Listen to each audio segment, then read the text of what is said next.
네, 고등교육에서 만들고 있는 고등어TV 영수가 대학가자 시리즈입니다.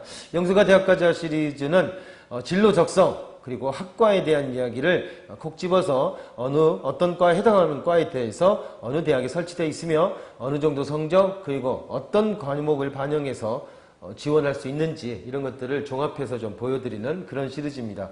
자, 이걸 만든 이유는 간단하죠. 학생들 같은 경우 진로나 자기의 방향성들에 대한 고민들을 사실은 하기가 쉽지가 않습니다. 일단 뭐 공부를 하기 바쁘니까 그렇겠죠. 하지만 대학을 간다라고 하는 것은 학문을 한다라는 의미도 있고 이제 자기 결정에 의해서 어느 정도 인생의 방향을 가늠해 볼 수 있는 그런 시기이기 때문에 가능한 한 좀 빨리 고등학교 1학년 때, 2학년 때 자기 성적을 가지고서 내가 하고 싶은 데들이 어딘가를 찾아보고 그리고 그 해당하는 학과가 있다면 그 학과는 내 주변에 있는 건지 아니면 뭐 서울 올라가야 되는 건지 뭐 이런 것들을 그리고 그러려면은 어느 정도 성적이 되는 건지 이런 것들을 목표를 삼기 위해서 한번 알아보자 이런 의미입니다. 오늘 공학교육입니다. 공학교육. 공학교육 같은 경우에는 정보고, 상업정보고나 상업고등학교 등에서 배우는 이런 공학교육 부분에 교사가 되기 위한 그런 공부를 하는 곳이 공학교육학이라고 할 수 있습니다.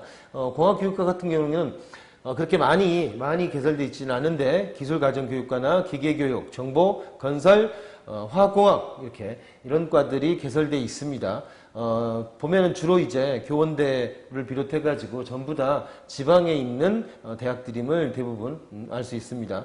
여기 보면 학생부와 수능 뭡니까? 여기 나와 있죠. 자, 반영 비율을 보여주고 있습니다. 2015년을 기준으로 한 거고요. 그 다음에 이거는 반영 영역입니다.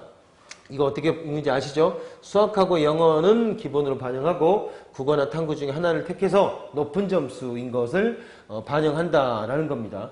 이 경우 같은 경우는 이과이기 때문에 수학은 반드시 필수로 들어가 있다라고 하는 걸 알 수 있습니다.